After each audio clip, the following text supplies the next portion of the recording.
La historia, la historia al desnudo, la historia al desnudo, la historia al desnudo, la historia al desnudo, historia al desnudo, la historia al desnudo, la historia al desnudo, la historia al desnudo, la historia al desnudo.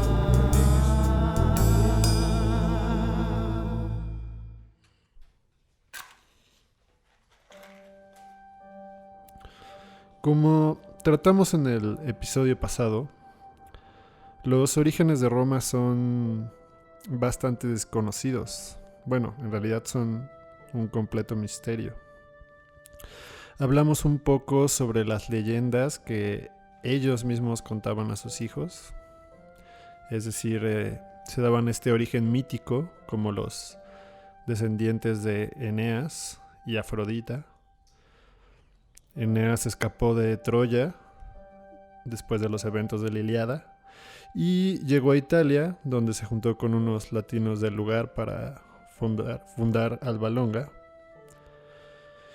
Después de muchas generaciones, una de sus descendientes, que además era una sacerdotisa del templo de Vesta, que se suponía debían de ser vírgenes, fue violada por el dios Marte.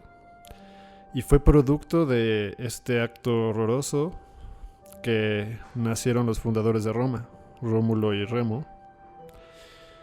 Obviamente al rey, padre de esta doncella, no le agradó nada eso y los dos hermanos fueron condenados a muerte desde su nacimiento. Pero el criado, que estaba encargado de matarlos, pues mejor decidió dejarlos en el Tíber y no tener que hacerlo él mismo, de la misma forma que sucedió con Moisés. El río entonces los llevó hasta el punto donde más tarde se fundaría Roma, y ahí fueron recogidos por una loba, que quizás era una prostituta. En este lugar los hermanos crecieron, se curtieron bastante, aprendieron sobre caza y otras formas de supervivencia. Y cuando se enteraron de su verdadera ascendencia, claro que regresaron a Alba Longa y se vengaron. Tras hacer de lo suyo, decidieron que sería una buena idea fundar una ciudad. Y pues qué mejor lugar que el lugar donde hace tantos años fueron tomados por la loba. Para decidir el sitio exacto, decidieron contar señales. Básicamente fue buscando aves. Remo primero las vio, encontró 6. Rómulo en cambio encontró 12, pero después. Y los hermanos no pudieron ponerse de acuerdo por esto.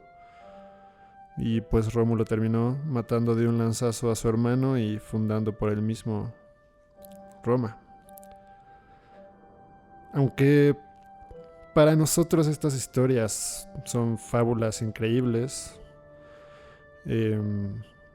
podríamos considerarlo incluso como una sarta de mentiras. Eso no les resta importancia, porque curiosamente, y según Indro Montanelli, un historiador italiano, fue cuando los romanos dejaron de creer estas historias fantásticas cuando comenzó a decaer su civilización. Es una forma de decir que estas leyendas, aunque en buena medida eran imaginadas, influían en la práctica. ¿De qué forma? Pues con cierta fuerza de una identidad colectiva que en las sociedades humanas puede ser la fuente de mucho poder. No hay que subestimarlo. Pero claro que crearla no es algo nada fácil. Y es que la historia de Roma, según los mismos romanos, empieza en el 753 a.C., con aquella mítica fundación, y sigue con una constante sucesión de victorias, en una constante sucesión de conflictos externos y también algunos internos. Y Pues claro que hay grandes derrotas que ni ellos mismos podían negar, pero aún las peores derrotas terminaban germinando algo positivo de alguna forma, o por lo menos la situación se terminaba arreglando milagrosamente en el último momento, como en una obra de teatro, un drama. En realidad, según los mismos romanos, la mayor debilidad del pueblo romano no es ningún pueblo extranjero, sino ellos mismos y sus divisiones.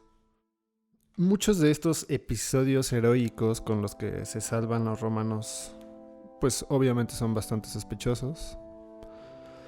Por ejemplo, cuando se están peleando con los habitantes de Alba Longa, deciden resolver sus diferencias con una pelea entre 3 gemelos de cada ciudad. Y bueno, cuando empiezan a pelear estos 3 gemelos, primero caen 2 gemelos romanos. Entonces quedan 1 contra 3, pero por suerte el último romano, sabiendo que los otros gemelos sí están heridos, corre, se aleja de ellos para poder ir venciendo a todos uno por uno. Y bueno, al final termina venciendo a los 3 milagrosamente, y así es como se describe la primera ocupación de Alba Longa en las primeras fases de expansión de Roma. Otro ejemplo que también es bastante sospechoso es la historia de unos 300 miembros de la familia de los Flavios que en la época de las guerras en los primeros tiempos de la República contra los etruscos, se dice que decidieron ellos solos encargarse del problema etrusco y salieron con su ejército, supuestamente de 300 Flavios. Y bueno, después de algunas victorias milagrosas sobre ejércitos etruscos, los terminan matando a todos. Podemos ver que hay cierto aire de mitología y leyenda de origen griego que permean toda la historia oficial de Roma. Esto nos dice que la influencia de Oriente, de Grecia, de Fenicia, los etruscos, fue clave en la formación del Estado romano, porque, como veremos ahora, la arqueología misma confirma que desde el inicio de Roma como ciudad hubo una fuerte influencia de Oriente, especialmente a las élites. Y pues el mito de Eneas es una forma de vincular al pueblo romano con la tradición del mundo exterior del Mediterráneo, particularmente Grecia. Y cabe preguntarse también cómo es que sabemos estas historias de los romanos. Es curioso pensar que la historia escuchada, la historia oral, como la que estamos haciendo en este podcast, es ahora lo novedoso. Con nuestro ajetreado estilo de vida moderno y demás, pues la lectura de la historia es algo que a veces parece que pertenece al pasado. Y esto es curioso porque originalmente la forma en que los pueblos comenzaron a llevar ciertos registros sobre su pasado, por más vago que fuese, fue mediante la tradición oral. Todos pueblos de todas partes tienen sus poemas, cuentos, leyendas que se repetían de memoria y se transmitían de generación en generación. Y es después cuando llegan a cierto punto, quizás de sofisticación en su organización colectiva, que comienza un registro escrito del pasado. Y aunque las historias orales pueden sobrevivir muchas generaciones, ahora quién sabe cuánto, gracias a las nuevas tecnologías, pero antes pues se morían con las personas. Pero su versión escrita es, como diría Cicerón, inmortal. Una versión escrita puede ser copiada cuantas veces sea posible, puede ser resguardada, puede ser conservada, puede ser multiplicada. Y es por eso que podemos escuchar la historia que los romanos contaban de sus orígenes hace tantos años ya, más de 2000 años. Y por eso la historia no solo es algo del pasado que se trata con los ojos del presente, también es el futuro, es lo que se va a recordar, lo que se va a observar para generar la memoria y el recuerdo. Y por eso lo que hace milenios escribió Cicerón sigue influyendo hoy en la educación y en la formación de muchas personas. En el episodio pasado también nos preguntábamos por qué Roma, de todas las civilizaciones, ha permeado tanto en nuestro presente. Y yo creo que una buena parte se debe a que por los azares del destino nos han llegado un cuerpo relativamente grande de obras escritas de la época. Y bueno, especialmente a partir del siglo I a.C., en adelante hay una gran cantidad de obras y textos de todo tipo de géneros. Bueno, además de que ya existía todo el acervo de clásicos griegos, que era enorme. Ya había escritos de importantes políticos latinos como Cicerón y César, pensadores y filósofos como Plinio Joven y el Viejo y Séneca, emperadores como Marco Aurelio, es decir, solo por mencionar algunos pocos. Hoy en día todos estos materiales se pueden consultar y a un costo bajo o sin costo en una biblioteca pública. Pero aún si se tuviera que pagar una cantidad por los libros, son una ganga si uno se pregunta cuánto tiempo tuvo que pasar y cuántas cosas tuvieron que suceder para que llegaran a nuestras manos después de tanto tiempo. Para mí leer estas personas es lo más cercano que tenemos a viajar en el tiempo. Es una maravilla poder escuchar lo que pensaba alguien de tanto tiempo atrás. ¿No habría entonces que empezar con la historia de Roma hablando de cómo es que ellos mismos escribieron su historia? Y además cómo fue que sobrevivieron esos escritos y en todo caso cómo los copiaban, cómo los reproducían, cómo los leían. Además de grabados en cobre y en piedra que había, la manera más de distribución más masiva que había de las letras eran los papiros. Los papiros eran unos rollos de un material muy fino, lo equivalente a un papel hoy, que estaba enrollado sobre sí mismo. Era literalmente un rollo. El material se hacía con una planta que crecía en Egipto llamada papiro. Y por eso mismo también Alejandría era un lugar bastante adecuado para hospedar la biblioteca más importante del Mediterráneo antiguo. En Alejandría se guardaban papiros de todas las grandes obras, muchas de las cuales ya eran grandes clásicos griegos como Homero, Platón, Aristóteles. Llegaron a almacenar en esta biblioteca más de 500,000 y quizás hasta 800,000 ejemplares de todo tipo de libros en formato de papiro. Es decir, aunque no existiera la imprenta aún, que no existía, sí se podían copiar de forma bastante masiva. Podía haber tirajes de un libro de miles de copias, lo que ya te habla de una cultura importante de la lectura. Y Alfonso Reyes tiene un pequeño libro que rescata esta historia de los pergaminos y los papiros en esta época.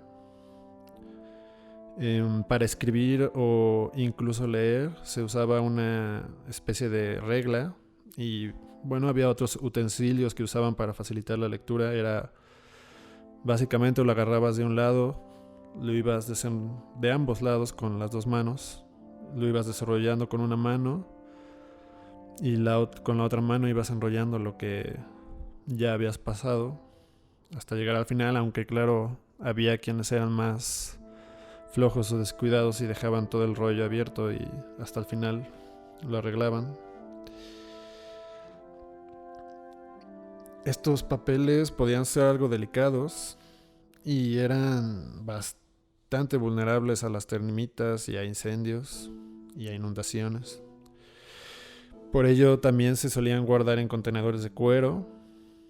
Lo bueno es que podían ser copiados una gran cantidad de veces. Alejandría no era la única biblioteca en el mundo, de hecho, toda ciudad respetable del Mediterráneo antiguo contaba con al menos una biblioteca. En la época del Imperio Romano, todas las ciudades importantes del imperio tenían también su biblioteca. Cuando los romanos ocuparon Grecia y luego Egipto, se trajeron como botín una buena cantidad de estos papiros, además de esclavos capaces de copiar muchos de los clásicos griegos. Los romanos, como muchas otras cosas, terminaron adoptando el uso del papiro y fue el medio que utilizaron para los grandes escritores latinos como Cicerón. Con el tiempo de Roma se volvió el lugar con más bibliotecas en el Mediterráneo y más libros, incluso derrotando a Alejandría, que además una parte importante de su acervo se destruyó por un ataque de Julio César. Y pues bueno, por fortuna en Pompeya, que fue una víctima de una erupción volcánica y es muy famosa porque gracias a ello han quedado un montón de evidencias sobre la antigua Roma, casi como una fotografía. En Pompeya se encontró una biblioteca que tenía alrededor de 800 ejemplares y también se encontraron murales representando utensilios de lectura. También hay uno de una mujer leyendo un papiro, entonces pueden buscar eso en internet para darse una idea de cómo eran. Pero bueno, el papiro era un producto bastante caro y delicado. La producción masiva de libros no era algo fácil. Solo alguien con mucha riqueza podía invertir en el papel y en los esclavos necesarios. Y había obviamente todo clase de tipos y calidades de papiros. Además del papiro también había pergaminos, que era un poco más barato, se hacían con piel de animales y era más resistente también. Se usaba primero como sustituto del papiro cuando los reyes de Egipto, los Ptolomeos, intentaban controlar demasiado el comercio porque era un monopolio de Egipto, el papiro. Había otras grandes ciudades y bibliotecas que competían con la biblioteca de Alejandría, como la de Pérgamo, y tuvieron que adoptar otras formas como el pergamino, que quizá viene de Pérgamo, que era una ciudad en Anatolia. El pergamino era de menos lujo, pero se conservaba más fácilmente y era más adecuado para uso rudo. Y pues al final del periodo antiguo terminó sustituyendo al papiro. Pero muchas de los clásicos, tanto griegos y romanos, estaban originalmente en un formato de papiro. Era imposible asegurar que las copias en cualquiera de los materiales fueran totalmente fieles al escrito original. A veces no pensamos en la maravilla que es la imprenta y la computación en crear copias exactas de las cosas. Y como en todos los oficios, obviamente había de copistas a copistas, pero aún siendo el mejor, los errores son inevitables. Y había todo tipo de errores. A veces se omitían partes del texto, grandes o pequeñas. Otras veces se cambiaban las palabras y se trastornaba el significado. Por eso lo que era lo equivalente a un editor de aquella época tenía una versión que funcionaba como una referencia. Y se tenía que hacer un trabajo constante de corrección de los trastornos. Pero con todo, sí llegó a ser un negocio bastante extendido por el Mediterráneo antes y después del Imperio Romano. Tras la caída del imperio se perdió mucho de esto, muchas de las bibliotecas antiguas, de los papiros, se perdieron totalmente. Pero hemos logrado recuperar una parte pequeña de este acervo por varias vías. Los religiosos solían ir a Roma u otras ciudades romanas que tenían estas bibliotecas enormes con papiros y iban a copiarlas en sus pergaminos y a guardarlas en sus monasterios, y de esa forma hemos encontrado muchos textos clásicos en los monasterios. Los musulmanes también, por su parte, recuperaron muchos textos cuando conquistaron Siria y Egipto. Y de esta forma, hoy que ya es 2021, podemos encontrar en cualquier biblioteca muchas de estas obras que muy fácilmente pudieron perderse por completo. Los libros de historia de Roma escrita por los propios romanos más antiguos que podemos consultar son las de Tito Livio, escritas en latín, y Dioniso de Halicarnaso, una ciudad cerca de Rodas en lo que hoy es Turquía. Y por esto, como no hay muchas otras fuentes para conocer la historia de Roma al desnudo, tenemos que hablar de los historiadores de Roma.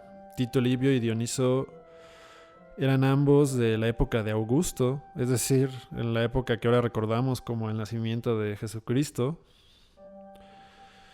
que son 700 años después de los orígenes de Roma, o la supuesta fundación de Roma. Es decir, Tito Livio, que es la historia oficial de Roma, escribió de acontecimientos que sucedieron hace 700 años, y es lo más cercano que tenemos. ¿Cómo podemos asegurar que lo que dice tiene algo de verdad? Pues lo que esperamos es que nuestra esperanza es que ambos se basaron en la escuela analística de los siglos anteriores, de los que eran los primeros historiadores romanos, y que por esta transmisión en realidad sí contamos con algo de verdad. Los primeros historiadores de Roma iniciaron apenas en el siglo III a.C. Primero escribían en griego durante la Segunda Guerra Púnica para que los griegos los vieran con mejores ojos. Es decir, la historia escrita inició como un esfuerzo de relaciones públicas con Grecia cuando se estaban disputando con los cartagineses en las guerras púnicas. Quizá no escribieron en latín originalmente porque la gente ya conocía la historia de forma oral y por medio de la educación. Y además de escribir en griego, también usaron los modelos griegos de historia. Es decir, se estableció, como ya discutimos, una fundación con un héroe mítico que tenía ascendencia probablemente con algún dios, ¿no? Por ejemplo, Tebas tiene y todas las ciudades griegas tenían un fundador que era de alguna forma descendiente de Zeus o de algún otro dios. Y así todas las ciudades griegas trazaban su propio pedigrí mitológico. Y muchas veces eran héroes que se desprendían de alguna de las grandes leyendas de la Ilíada. Homero y la Ilíada eran lo equivalente a la Biblia en aquellos tiempos. Era el texto más conocido y leído de la antigüedad. Después de estos primeros historiadores de las relaciones públicas, ya empezó a haber historia en latín. El primero en escribirla fue Catón el Viejo, que era un senador muy conservador romano. Y esta generación y la siguiente siguió con historias que en general seguían siendo como recopilaciones de datos. Es decir, lo que hacían estos historiadores era seguir el año con año y básicamente solo iban registrando los hechos que por una u otra razón eran importantes, como hechos políticos o actos religiosos. Muchos de lo que pensamos que eran sus fuentes son los archivos que se generaban por las instituciones religiosas. Y estos historiadores contaban los años a partir de las magistraturas, es decir, cada año se llamaba a partir de quién fuese cónsul ese año. Entonces, si eso lo aplicáramos en México, por ejemplo, ahorita sería el año de López Obrador. Si fueran anuales, claro. Entonces, a estos primeros historiadores no los podemos considerar como investigadores como tal, sino más como recopiladores de datos. Y no nos queda nada de ellos. Y nuestra esperanza es que eso se debe a que quizás las versiones después de Tito Livio y Dioniso recopilaron toda la información que ya tenían y la procesaron y la pusieron en un formato que ya no solo era una sucesión de datos, sino también era una narración, una historia contada. Y quizás estos escritos de Tito Livio y Dioniso fueron tan buenos que se establecieron como la referencia en la materia y los demás por eso fueron olvidados. Para el latín, quien quisiera aprender sobre la historia de Roma consultaba a Tito Livio y para el griego consultaba a Dioniso. No debemos de olvidar además que ellos tenían una agenda muy particular cuando escribían eso. Obviamente Tito Livio es bastante nacionalista o lo que nosotros diríamos hoy que es nacionalista. Era obviamente pro-romano y estaba buscando de alguna forma recuperar los valores originales del pueblo romano que lo habían hecho la gran potencia del Mediterráneo y que en su época sentía que estaban cayendo en decadencia gracias a las riquezas que llegaron. Y Dioniso, por su parte, escribía también en la época donde los romanos ocupaban Grecia y hace mucho énfasis en establecer este origen griego de Roma como una forma de legitimar la ocupación de los romanos de Grecia, porque surgieron de la misma tradición, del mismo pueblo al final.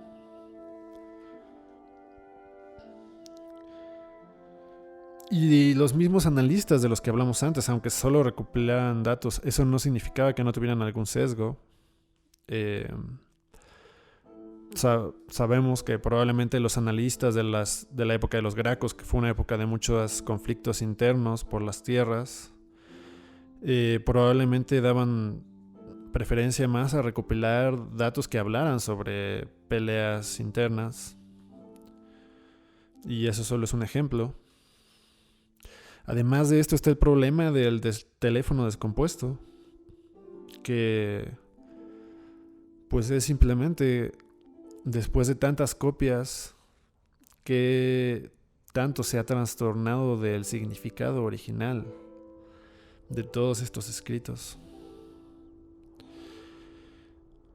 Entonces, por eso esto de los orígenes de Roma es un misterio. Las únicas fuentes directas que tenemos para los orígenes y después la monarquía y hasta los primeros tiempos de la República que sean directas y no de historiadores que escribieron bastante tiempo después, son las excavaciones arqueológicas, que además son también bastante recientes. Las excavaciones importantes empezaron en el siglo XIX, en 1870. Y inicialmente, curiosamente, en lugar de confirmar la inexistencia de los mitos tradicionales romanos, sucedió lo contrario al inicio. Se encontró, por ejemplo, un vaso con la palabra rex en el mismo periodo en que la historia tradicional de Roma fija la monarquía. También se encontró hace no tanto tiempo un muro en el Palatino, construido en el 730 a.C., es decir, ya en una fecha muy cercana a la fundación tradicional de Roma de 753 a.C. Y se ha discutido si esto es una confirmación de que incluso Rómulo sí existió y quizás lo que nos llegó de los historiadores romanos es bastante cierto. Pero bueno, tras la Segunda Guerra Mundial aumentó el trabajo y la tecnología con la que se hacían estas excavaciones y ya han emergido todo tipo de sitios interesantes, no solo en Roma, sino en el Lacio. Y pues a partir de entonces el problema es que estas evidencias se pueden interpretar de formas opuestas. Lo que más se encuentra con la arqueología y lo que es más fácil encontrar son tumbas. Y además, gracias a las tumbas se puede conocer más sobre las creencias, los utensilios básicos que utilizaban. Y también encontrar las habitaciones, es decir, donde vivía la gente, cuando solo eran unas cabañas, que no dejan un gran vestigio.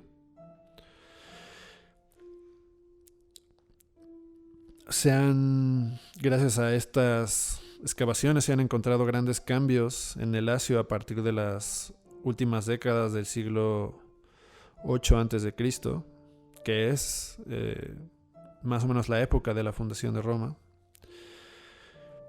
Básicamente empiezan a surgir cada vez más cabañas de ladrillo y piedra, se empiezan a encontrar calles trazadas, plazas, cloacas.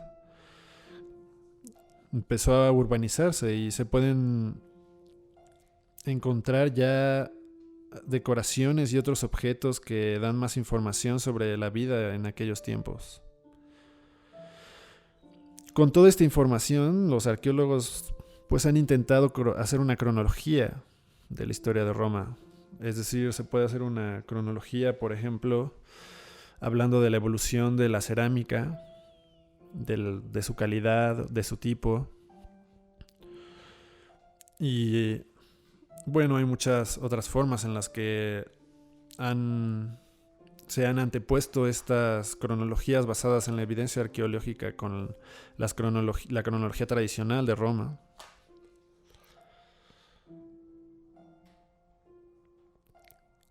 Algo que sobresale en la evidencia que se ha encontrado es el proceso de aculturación y la incorporación de la mitología griega. En otras palabras, de repente los artesanos comenzaron a usar muchas imágenes de mitología griega y también se empiezan a encontrar muchas cerámicas de origen griego y copias locales. Y esto sucede de golpe al mismo tiempo que se está desarrollando cada vez más la urbanización en la zona. Los especialistas obviamente discuten qué tanto se incorporó la mitología en su sentido original o qué tanto fue transformada por los indígenas latinos cuando la adoptaron. Seguramente lo más acertado es algún punto intermedio. En el siglo VIII antes de Cristo fue cuando comenzaron a llegar fenicios y griegos a fundar colonias. Por ejemplo, los griegos fundaron Cumas en la costa de Campania. Y este contacto que empezaron a establecer con los nativos aceleró su desarrollo. Y de repente empezamos a ver formas de organización más compleja.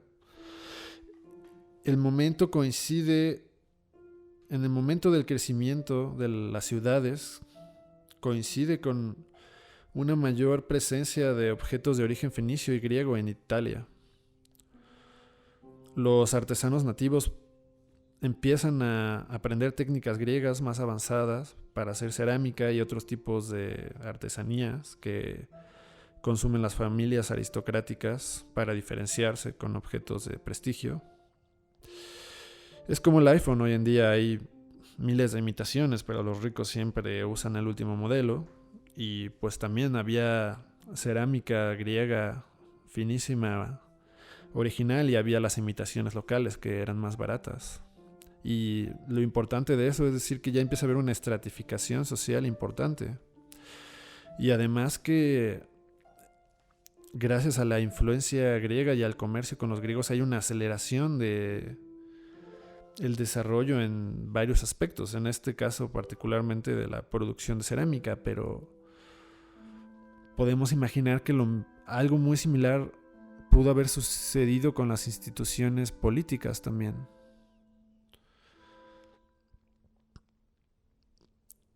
A partir del siglo VII a.C.,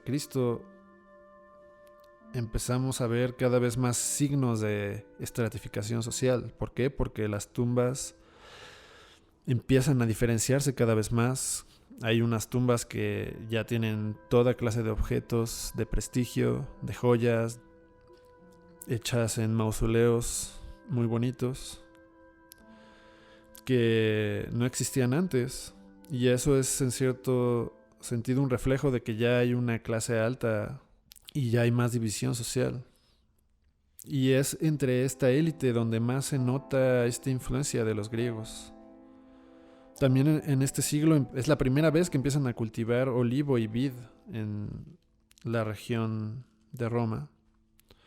Con esto se producía aceite y vino, y eran bienes de consumo muy caros que solo las familias aristocráticas podían consumir. Y ya era clásico que las familias aristocráticas griegas, por ejemplo, se untaran todo el cuerpo con aceite de olivo para tenerlo más suavecito. Entonces los ricos en Roma y en el Lacio empezaron a hacer lo mismo, empezaron a comprarse su aceite y untárselo, y también comenzaron a hacer banquetes a la griega con un montón de comida y un montón de vino y estos vasos lujosos que ahora encontramos incluso en sus tumbas, que cada vez son más suntuosas, especialmente las de Etruria en el norte. Lo curioso de esta nobleza en Italia es que, a diferencia de los griegos con los que se habían aculturalizado, había bastante, o eso parece, había bastante movilidad horizontal entre las élites y las ciudades. Es decir, un noble podía migrar de una ciudad a otra sin perder su estatus. Y eso en el mundo antiguo, en especial entre los griegos, era algo impensable. Los griegos estaban obsesionados con la idea de que ellos mismos se habían surgido de la tierra que habitaban. Por eso, para ser ciudadano, una parte indispensable es que tú formaras parte de la misma tierra. Obviamente eso no era cierto, también era construido y defendido a partir de mitos inexistentes, pero tenían un efecto muy fuerte. En el caso de Italia parece ser que por una razón u otra había más flexibilidad y más movilidad, lo que permitía aprovechar oportunidades en otros lados. Y en esta misma época, donde parece que está habiendo un boom económico en la zona, en el Lacio empieza a haber cada vez más planificaciones urbanas, empieza a haber más murallas delimitadoras, más palacios, templos. Empiezan a haber signos también de luchas por el territorio y puntos estratégicos, especialmente los que dan acceso al mar. Hay evidencia de lugares que fueron destruidos. Tito Livio dice esto sobre el carácter inicial de Roma como una ciudad que era un santuario. Cito: una multitud obscura y de baja extracción, con la ficción de que la tierra les había brotado de descendencia, abre un asilo en el lugar en que actualmente hay un cercado, en Roma. Así fue como se estableció Roma como una ciudad a la que cualquiera podía encontrar refugio en un inicio. Y llegaron gente desde los pueblos vecinos y de todo tipo de calañas, según Tito Livio, y a partir de ellos escogieron a los primeros 100 padres de familia que conformaron el primer senado. Algo particular de Roma, además, que la distingue de Lacio, que está viviendo el mismo proceso de boom económico en finales del siglo VIII y el siglo VII a.C., es el lugar donde está asentada, que es un conjunto de colinas. Algunos dicen que son 9, otros que son 6, otros que son 7. Ahorita ya no sabemos exactamente cómo era el terreno donde se asentaron los primeros romanos, porque ha sido tan trastornado por la ocupación humana que ya no existe como existía antes. Lo normal en los asentamientos era que se encontraran en una sola colina o en un solo valle. No sabemos y no podremos saber si Roma se originó de un solo asentamiento, de un grupo étnico en particular, que creció hasta ocupar todas las colinas del lugar, o si más bien eran varios asentamientos de gente que incluso eran de distintas etnias, que durante mucho tiempo entraron en conflicto hasta que se terminaron uniendo o alguna logró la supremacía sobre las demás. Hay interminables discusiones sobre esto porque la arqueología solo nos puede decir un tanto. Pero lo que a mí me parece importante sobre el sitio en el que estaba Roma es que, como los mismos antiguos reconocían, porque lo dice Tito Livio y Cicerón, es que era un lugar estratégicamente muy conveniente. Tenía acceso al mar por medio de la navegación del Tíber, pero no estaba en la costa y se encontraba resguardado por lo tanto de los piratas.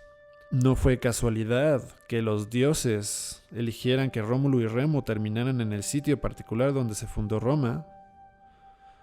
Ahí lo fundaron, lo llevaron a ese sitio sabiendo que eso les permitiría convertirse en un gran pueblo. Además, Roma estaba en la frontera entre las ciudades etruscas del norte del Tíber y la Campania, que estaba al sur de Lacio. Los etruscos tenían minas de metales preciosos y la Campania era una tierra muy fértil donde había muchos cultivos de vid, olivo. Por lo tanto, había mucho comercio entre estas dos regiones y para llegar de un lugar a otro solo había un número determinado de rutas que pasaban por el Lacio. Y en medio de una de ellas estaba Roma, que era tanto una ruta terrestre como de navegación. Había 3 puntos de tránsito importantes en el Tíber y uno de ellos era Roma. El Lacio, donde estaban las colinas de Roma, no era un lugar rico, no tenía minas, tampoco era muy fértil. Se cultivaba un grano de un valor nutrimental muy bajo llamado far. Se tenía que desgranar y triturar y luego lo molían, con lo que hacían una harina, pero no se podía hacer pan, más bien se preparaban unos platos semilíquidos como avenas que llamaban pulse. Este alimento, que no suena muy apetitoso, fue quizás la fuente fundamental para los romanos durante mucho tiempo. Además de esto, los nativos sobrevivían con la ganadería y en realidad para la exportación lo único que había era madera. En esa época el Lacio estaba cubierto por bosques muy densos que ahorita ya no existen. Por lo tanto, el hecho de tener el control de las rutas comerciales entre Etruria y Campania, entre los etruscos y los griegos del sur, era probablemente una cuestión crucial para los romanos de las primeras épocas, para su desarrollo. Sospechamos que las riquezas de estas tumbas de las élites del primer siglo de existencia de Roma, que cada vez se vuelven más suntuosas, provenían de alguna forma con algún tipo de cargo o impuesto al tránsito comercial que tenía que pasar por Roma. De hecho, quizás Roma venga de una palabra etrusca que significa río. Y quizás originalmente fue un puesto de avanzada etrusco que poco a poco creció y terminó absorbiendo a la población local, pero en realidad no lo sabemos. Pero el resultado fue que quizás tras una extensa lucha de varios grupos por controlar aquel punto de tránsito importante, terminó sobreviviendo algo, y eso se volvió Roma.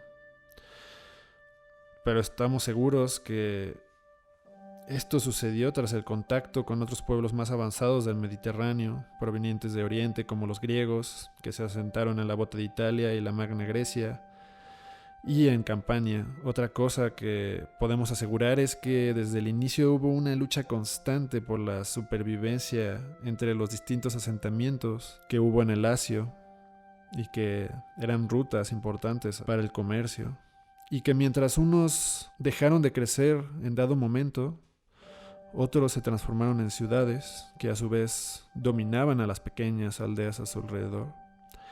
Y luego comenzaron a disputarse entre ellas la hegemonía de la región. Lo que prendió la chispa a todo este boom, todo este crecimiento y urbanización y guerras que le siguieron, quizás haya sido simplemente la navegación, viable gracias al Tíber, porque ello trajo el contacto comercial y no hay que descartar el contacto político y militar y todo lo que ello implicó para el desarrollo de aquella región.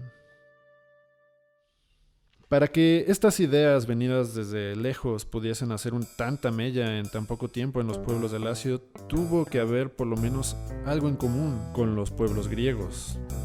Vamos a tratar esta pregunta en el siguiente episodio de la historia al desnudo, y además hablaremos sobre la época de la monarquía romana y los primeros siglos de desarrollo de lo que ya era una ciudad-estado que comenzó a disputar junto con otras ciudades el dominio del Lacio. Y créame que esa es una historia que usted no se quiere perder.